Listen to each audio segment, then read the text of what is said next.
Bon, il y a une polémique là en ce moment là, encore une, enfin il y en a des tas, mais celle-ci elle est quand même assez exceptionnelle. C'est une polémique qui gravite autour de Sarkozy et sa famille, qui sont partis en vacances aux Seychelles pour les fêtes, alors que l'ex-chef de l'État a été condamné très récemment à porter un bracelet électronique. Et quand tu portes un bracelet électronique, normalement, tu es limité dans tes déplacements. Bref, sauf que là, Sarkozy n'a pas encore son bracelet. Et donc, de facto, il a pu partir en vacances aux Seychelles. Et là où ça devient marrant, c'est quand on t'explique le pourquoi du comment et comment ça se passe, si tu veux, quand les gens sont condamnés à porter un bracelet électronique. Écoute bien.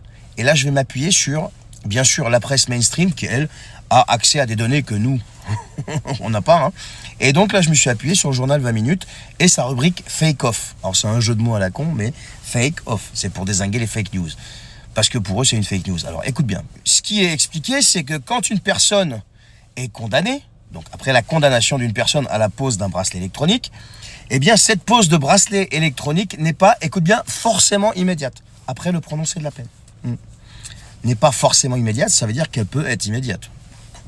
Si on comprend bien le français, c'est ce que ça voudrait dire.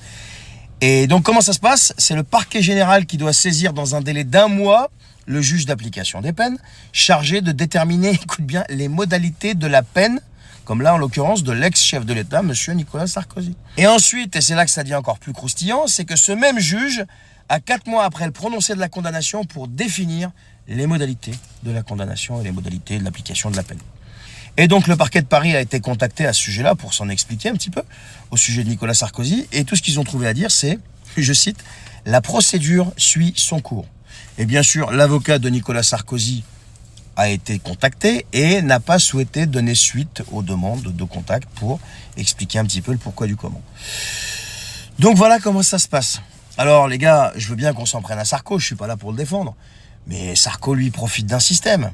Alors il y a le système donc de toi et moi, hein, et puis il y a le système là tu vois, où on te dit la pose du bracelet n'intervient pas forcément après la condamnation. Donc il y a un délai d'1 mois pour saisir le juge d'application des peines. Ensuite, il a 4 mois pour examiner le truc, le pourquoi du comment. Donc tu as déjà bouffé 5 mois.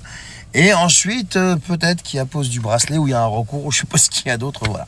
Donc voilà comment ça se passe. Et voilà pourquoi Nicolas Sarkozy est parti en vacances aux Seychelles. Vous vous souvenez de l'histoire des compteurs Linky, le bruit que ça avait fait, qu'on disait que c'était une grosse banane, qu'il y avait quelque chose de pas clair derrière?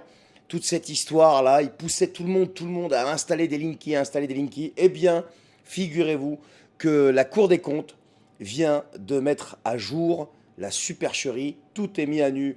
Écoutez, Nicolas Dupont-Aignan, il vous l'explique en moins d'1 minute. C'est un truc de malade. On l'écoute et on en parle après. Vous vous souvenez que j'ai été un des adversaires les plus résolus contre l'installation des compteurs Linky. À l'époque, on m'a moqué. Aujourd'hui, la Cour des comptes, dans un rapport officiel, dénonce le scandale financier. Les compteurs Linky, leur installation, a été facturée aux consommateurs, à tous les Français, 5,7 milliards d'euros avec un supplément de facture. Mais cela n'a pas coûté 5,7 milliards à Enedis qui a empoché, au passage, 880 millions d'euros. Pire, ces fameux compteurs qui devaient servir à économiser des milliards d'euros n'ont rien économisé du tout pour les utilisateurs. Enedis, certes, fait quelques économies chaque année pour le relevé des compteurs.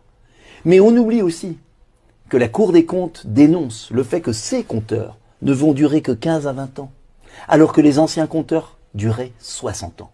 On comprend dès lors pourquoi l'Allemagne n'a pas imposé le changement des compteurs malgré la directive européenne. Donc voilà, donc une durée de vie de 15 à 20 ans contre 60 et des bénéfices en veux-tu en voilà.